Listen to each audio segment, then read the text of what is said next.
What is truth, and how do we find truth in a world of deception? Are there biblical truths about our world and our lives that we can trust? And who are the key players in the end times? What does the Bible say about the Middle East, Iran, China, and Russia? And is there proof for what Scripture says? What do recent archaeological exploration tell us about the Bible? Who were the Annunaki? What are angels, demons, and the Nephilims? Will the Nephilims return? Are there interdimensional beings, and how do they relate to the Bible? Stick around as we dive into Scripture for more answers in this episode of Mission Truth. Hello again, our faithful followers and those who might just stumble across us on YouTube or our website, agapetv.com.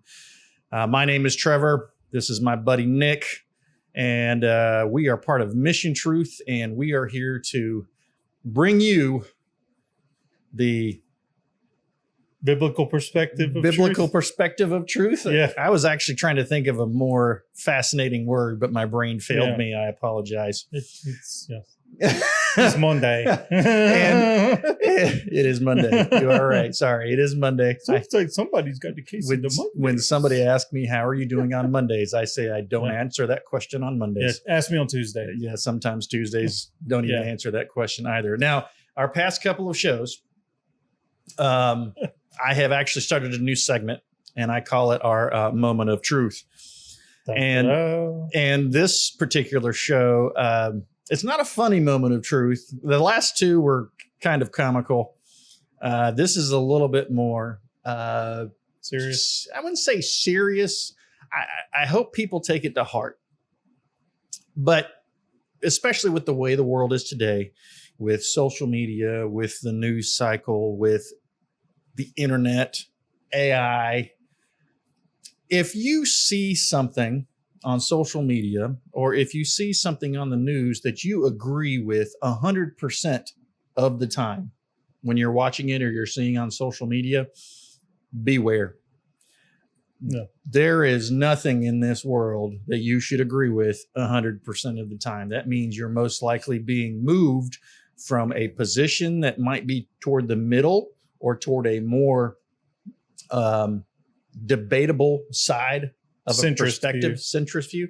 And I don't even like the word centrist. Yeah. It's just that, you have a view on something, but if you see something, you can be subtly moved away, farther away toward an extremist view. And it's actually something that we mentioned on one of our last podcasts about politics. And we kind of didn't bring this up, but this is the moment of truth. If you're constantly seeing things in social media, and everybody seems to be on social media, that you agree with 100% of the time, you might want to check yourself. My best friends don't even agree with me 100% of the time. Yeah. Nick and I don't even agree on the truth meter 100% of the time. Yeah. And well, that's good though. Yeah. It's just, it's healthy to find perspective in your life, and make sure you have perspective in your life. If there is no perspective and everything agrees with what you believe in, you might need to change some friends, or you might need to change what you're watching. And that's your moment of truth for today. All right. So let's get into the actual episode. Let's get into the actual episode. Yeah. And one of the things I do want to point out, because we do, we keep going on our episodes, but I think I need to start making it practice. With every episode, we have a truth meter. And we don't go over the truth meter very often, but every so often, I think we need to bring it back up. Yeah. It's from 1 to 5. And I always forget the truth meter because it's all P's, and I always have to. Well, it goes from proven to probable to probable to plausible to plausible deniability. And then preposterous. I'm going to give Nick a golden star. Yeah. He did a great job. I memorized. And and we also, hopefully soon, we're going to unveil our show mascot. We have a very good show mascot that we're going to need to bring out, and hopefully we'll be able to show him soon. So anyway, what's our episode about today? Well, our episode about today, we're continuing our discussion. We had started on the seed war on our last video.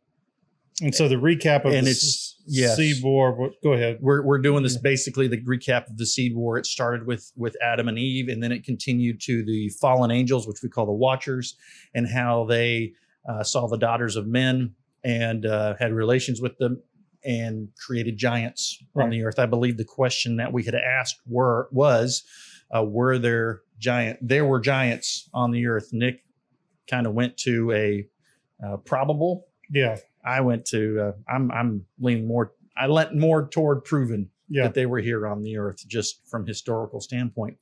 And so we're continuing that same discussion because we're leading up to a statement on the flood that we believe is historical fact, because there's flood stories across the world. But we want to dig a little bit deeper into what exactly occurred.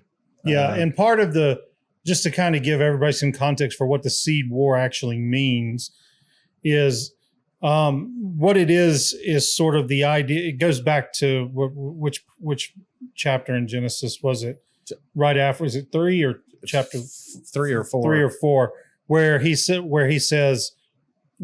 tells Satan, he says, "You will bruise his head, the seed of man, and you will bruise his heel, and he will bruise your head." Yeah. And the whole concept is that there has been a war throughout time, particularly up to the point at which Jesus was born, where the enemy, the devil and his angels and demons and however you want to term them, were actively trying to either corrupt or destroy the line of the Messiah. And that's kind of, I think, one of the things that we talked about when we talk about the idea of the Nephilim and this incursion of angels, as opposed to the other theory, which is the Sethite theory, is I think when you look at it through the lens of the Nephilim, you see that seed war. You see that incursion and you can make sense of subsequent things that happened during the Old Testament storyline that carry that theme through, trying to either corrupt or to destroy the line of the Messiah, which ultimately came to Jesus. And I think that's where we're kind of going to go with this, I think, a little bit more in detail today. But that's in case you missed it or you weren't quite clear on what we were talking about with the seed war. That's what we're going to kind of get into. Kind of a recap of what our last episode was. So moving forward with that same train of thought, we were just talking about the human side of the seed war. Right. Now, I do want to make this statement. Some of the stuff that we're talking about isn't exactly from the Bible. Yeah. Okay. It's extra biblical manuscript. Some people call it apocryphal. But just because it's not a part of the Bible doesn't mean that there's not necessarily a seed of truth in it. Yeah. How much truth it is, we can't really weigh that, but it does help explain some of the standings or positions that you read within Genesis.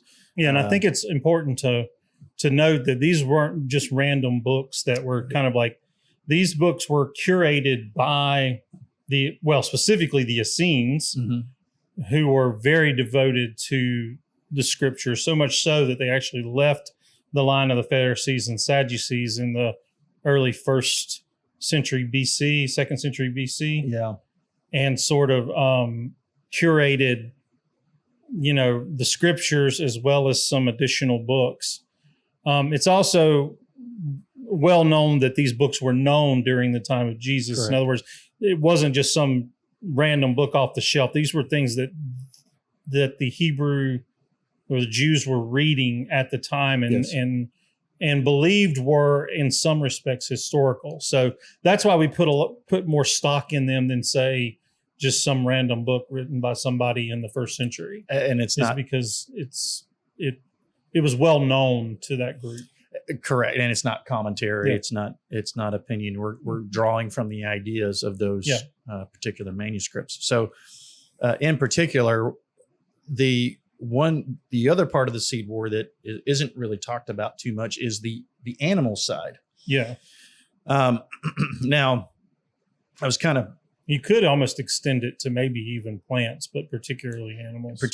Animals. And it's a statement Nick and I were talking before the show that when you look at some of the imagery, and it's actually in if you look around our set in our set here, you'll see a mixture of human and animal imagery. Yeah. And I don't think that's made up.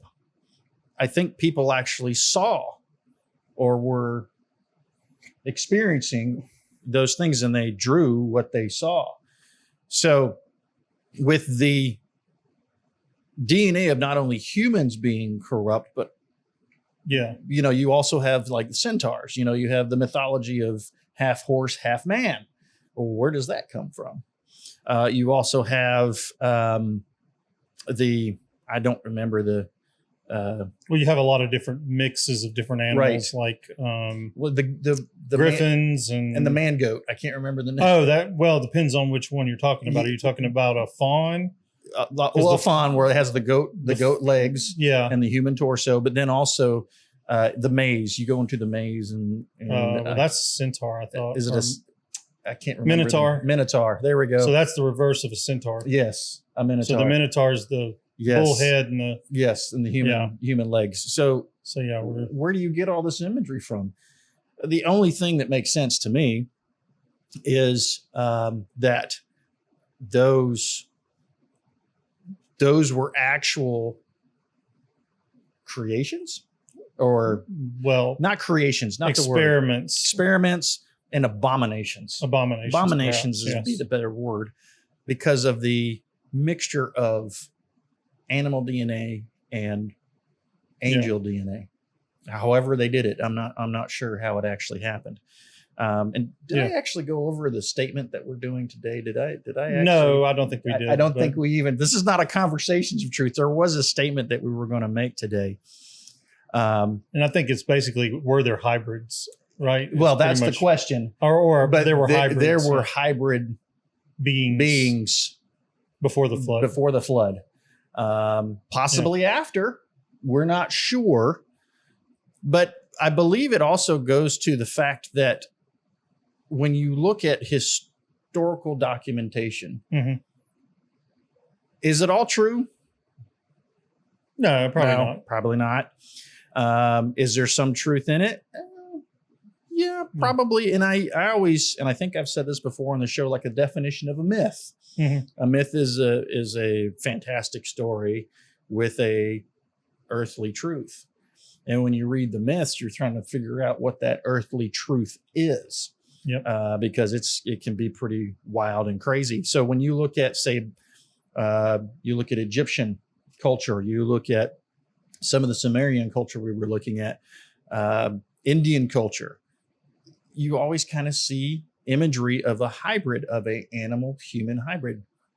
Where do they come from? And why does it cross so many different cultures that supposedly have been isolated from one another for several thousand years? I mean, even the American Indians have mythologies about. It's very strange. I mean, you get the giant myths that cross cultures, you get the flood myths that cross cultures, you get these hybrid beings that we've always assumed were just imaginations of the mind. Yes. It does kind of make you think, well, what is the origin of all of this? Yeah. What makes that? And of course. So here's my question. What do you think about the actual feasibility of that? So we talk about the origin of it and the fact that we have literary and artistic representations of this in multiple cultures. Let's just talk about it from just a flat out, like,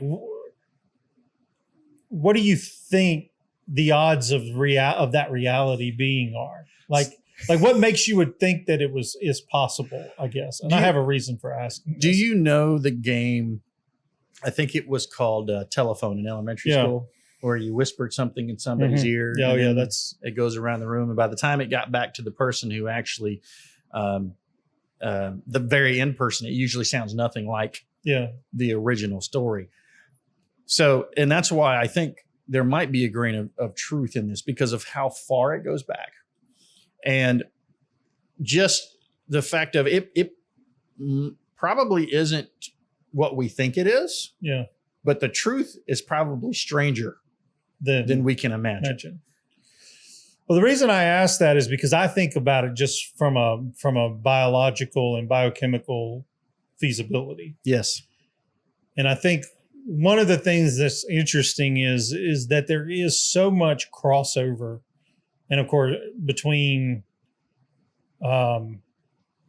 DNA, proteins, genes in general, between animals and humans. Now, the evolutionary crowd will use that to point to evolution. I'm well aware of that. I would counter that by saying, well, an airplane has a wheel and a car has a wheel. It doesn't mean they come from the same thing. They both need a wheel. Therefore, the designers used a wheel. But I think there is some genetic compatibility. We are already doing things like using animal cells to grow new organs and tissues that can then be implanted into humans. I don't think it's beyond the realm of possibility to augment, if you have the technology to do that kind of augmentation. I know that from a purely breeding standpoint, there seems to be and this is one of the things that Darwin noted in his observations and then just completely ignores the rest of his book, is that there are limits between what species can breed with what other species and produce viable reproducing offspring. And I think we've talked about that, things like mules that can no longer produce. So I think, I guess what I'm saying is that I can imagine a way that biology would allow for those kind of crosses. I think where things get a little stickier is when you start crossing them with humans. When do you lose the essential soul nature of the human being? And I guess that's sort of answered in the Nephilim, because most people would have said that the Nephilim were not humans in the sense that they had the same soul characteristic that humans had. If you read the Book of the Watchers or the Book of the Giants, in the Book of the Watchers, it talks about where the Nephilim, when they are destroyed, they have neither place in heaven nor hell. Yeah. And so what do they become? They become evil spirits. They become evil spirits or the demon. I wondered if we had talked about that, about the fact that demons from at least the first century Jewish mind were not the same thing as fallen angels, which what we call demons. Well, I don't know if we fully discussed that as well, because we know that at the fall of the third of the angels, when if you're reading your Bible, Lucifer took a third of the angels, and it just says they had fallen away, but it doesn't say that they lost access to the heavenly realm. Yeah, the ones that lost access to the heavenly realm were the Watchers. They were actually bound in chains. They were actually bound in chains, and they were held here on the earth. That's what it says in the Book of the Watchers. Now, the fascinating thing is, not only did the Nephilim get cursed with not being able to go anywhere, but their mothers were cursed to become sirens. That's what it says. This is from the Watchers. This is from the Watchers, the Book of the Watchers. Which again, you have those myths from the dark spirits that wander the earth. And then, of course, the Bible talks about principalities and powers. It doesn't necessarily identify exactly who they are or what they are. Well, there seems to be, and this is one of the things that Michael Heiser would have brought out, is there seems to be actually quite a varied group of quote unquote heavenly beings. Yes. It's not just relegated to God and quote unquote angels. And there's seraphim, there's cherubim, there's what do you call it? The living beasts that we see Yes. in Revelation, but that there could be, I mean, obviously humans, spirits that will one day be bodily resurrected, but there could be other functioning spiritual beings that the Bible does not talk about. And I had this discussion with my wife today about the Bible. Now we're going extra biblical, but the Bible, in my opinion, was written for the Jewish people, and it's written for one specific story. That story is of Jesus and his lineage and the proof of what he was to the world and what he means to the world and what his ministry and his death and resurrection and how we're supposed to live. That's what the Bible is for. The rest of the stuff that we're talking about, the things that we're talking about, are not the things that are usually talked about in church. That's kind of the reason why it's an open forum, and we're using. It's one of those things when you don't know what the picture is, but you can kind of get a fuzzy idea of how things went down. Yeah, I think it gives us a better perspective of exactly the story as a whole. Well, I always go back, and I believe it was what Paul said. He said, "No eye has seen, no ears heard, no mind has yet conceived what awaits us."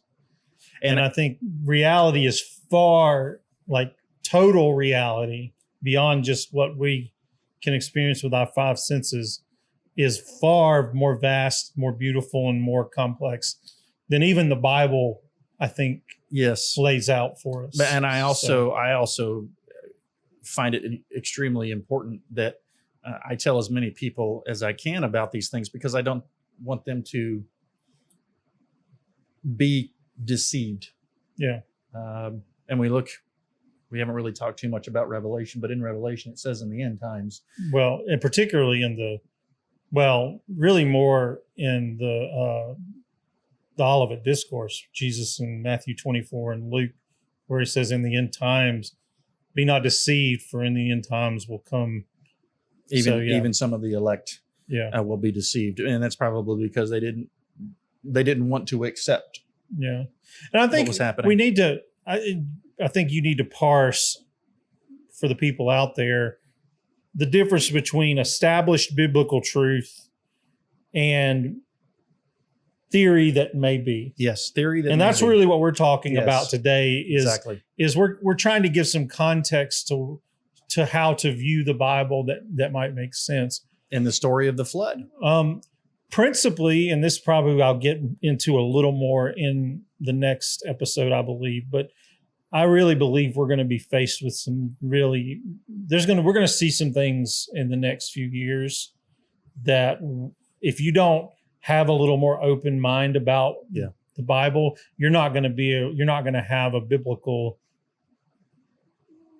answer for why these things come about. We don't want to become pharisaical. Yeah. So that's kind of, I think we as Christians need to stand on the truth that we have, but also be open to considering that maybe things are a little deeper than maybe we've been taught. They're not as whitewashed as we were taught when we were younger. And that's kind of, we're trying to open some eyes here. But I want to get back to the question. We're going to go ahead and answer the question. And the question was, or the statement. There were human hybrids on the earth. Now, on our truth scale, if you go to 3, it's plausible deniability. And I'm really stuck on this one because I'm in between 3 and 4 on our scale. It is plausible, but what was the truth of it? I'm not sure. So I'm sticking kind of like plausible deniability. That's where I would land. Really? I'm kind of surprised. Because,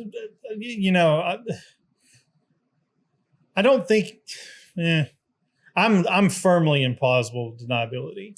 I'm probably lower on the scale than you are. I'm kind of in between. You want to be. I want it to be plausible. I'm like struggling to get to plausible deniability.